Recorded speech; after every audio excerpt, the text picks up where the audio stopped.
আমি always good, সবসময় ভালো থাকি। এই ভালো থাকার রহস্যটা কি?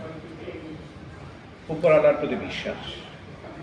মানে আপনি যেরকমই থাকেন, আমার কথা হচ্ছে যে আপনি যেইভাবে যেই অবস্থায় থাকেন আলহামদুলিল্লাহ বলেন, তাতে উপরওয়ালা খুশি হবে।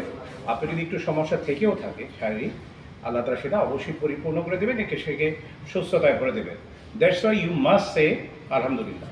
আপনি যেখানে যে অবস্থায় থাকেন, আমাকে আপনি যখনই জিজ্ঞেস করবেন আমি বলবো আলহামদুলিল্লাহ ভালো আছে।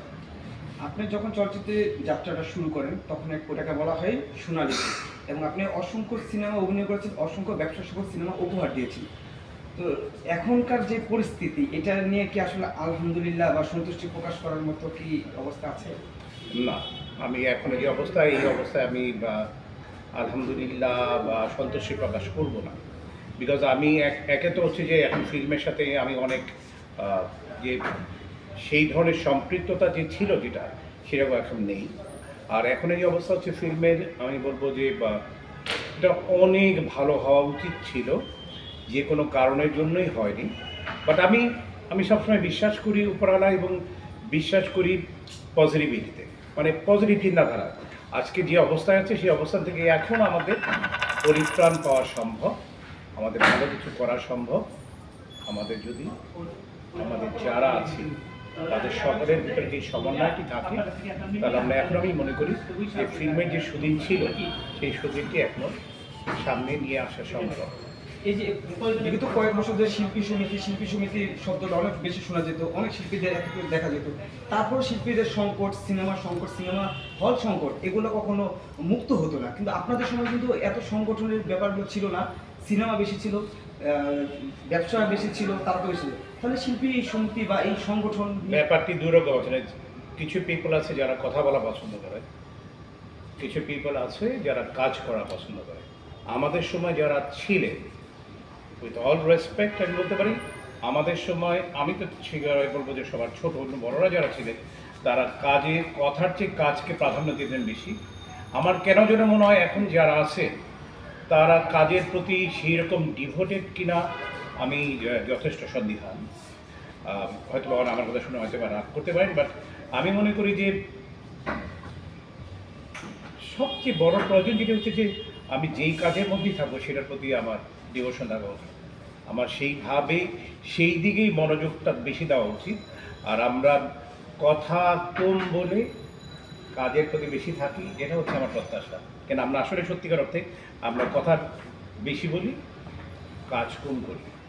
এখন তো অনেক প্ল্যাটফর্ম এসেছে সিনেমার বাইরে, দেখা যায় বিভিন্নজন বিভিন্নভাবে নিজেদেরকে প্রকাশ করার চেষ্টা করে, বিভিন্নভাবে আলোচনা আসে, সমালোচিতও হচ্ছে। এই বিষয়টা কীভাবে দেখেন? এটার মধ্যে পজিটিভিটি যেরকম আছে, নেগেটিভিটিও সেরকম আছে। বাট আমি মনে করি যে আপনি যে কোনো প্ল্যাটফর্মে আপনি যদি নিজস্বতা তৈরি করতে না পারেন, তাহলে আপনি কোনো জায়গায় স্টিক করতে পারবেন, ইট মিনস আপনি এক জায়গা থেকে যেতে পারবেন না।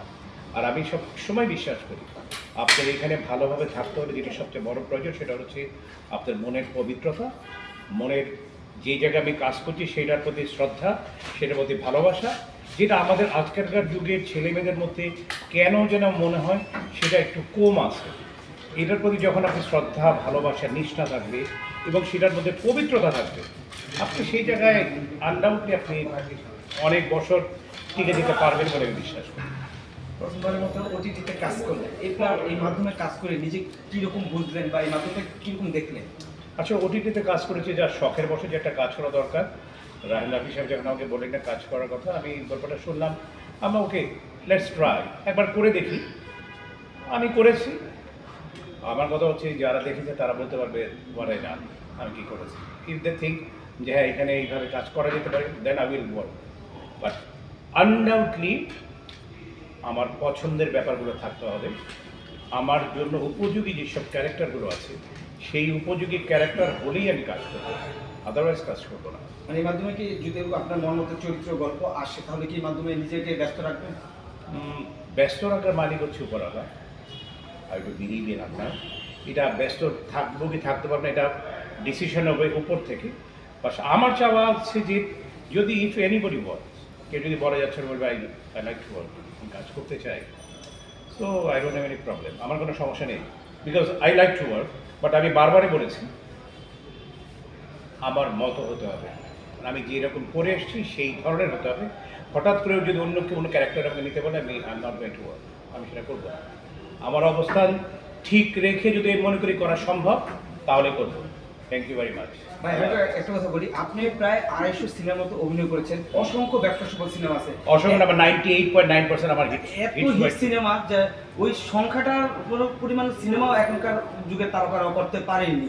তা এই যে কমতি বা ঘাটতি, এই বিষয়টা কিভাবে দেখবেন? এক শাকিব খান ছাড়া মানে বাংলা চলচ্চিত্র ওইভাবে কেউ সাফল্য আমি কারো নাম নিয়ে কোনো কথা বলতে চাই না, আমি খালি একটি কথা বলবো, এনি ড্যাম প্লেসেস, আপনি যে কোনো জায়গায় সেটার মধ্যে যদি ডিভোশন না থাকে, কনসেন্ট্রেশন না থাকে, সেটার প্রতি যদি ভালোবাসা না থাকে, সম্মান না থাকে, আপনি কোনো দিন সেই জায়গাকে ধরে রাখতে পারবেন না। বিকজ আমি বারবারই বলেছি সব কিছুর ডিসিশন মেকার হচ্ছে উপরওয়ালা, উনি একমাত্র। আপনি যদি আমাকে একটা মনের মধ্যে বকা দেন আমি জানবো না, কিন্তু আমি যদি আপনি একটাকে বকা দেই আমি কিন্তু জানবো না, জানছে কি উপরওয়ালা। শুধু শুধু যদি আপনি আমাকে একটা বকা দেন, এটা কিন্তু জবাবদিহি করতে হবে কিন্তু আপনার মরার পরে, যে ওই দিন তুমি রুবেলকে কেন শুধু শুধু বকা দিয়েছিলে। আমি কিন্তু কোনো অন্যায় করিনি। আবার আমি যদি আপনাকে একটু বকা দিই, এটা কিন্তু জবাবদিহি করতে হবে উপরওয়ালার কাছে, যে তুমি ওই দিন শুধু শুধু সে কোনো ভুল করেনি, সে কোনো কথা বলেনি, তুমি তাকে কেন বকা দিলে। আমি যেটা বোঝাতে চাই যে অল ডিসিশন মেড বাই আল্লাহ। আল্লাহ দেখে যে কার ভিতরে সেই পবিত্রতা আছে, কার ভিতরে সেই ডিভোশন আছে, সেই কাজের প্রতি নিষ্ঠা আছে, ভালোবাসা আছে, সম্মান আছে, সেই লোকটিকেই আল্লাহ তাআলা বলে না ছাপ্পড় ফেলে দেন। আপনাদের সময় অনেক বাঘা বাঘা অভিনেতা ছিল, এই সময় তো অনেক সম্ভাবনাই আছে বা মেধাবী আছে।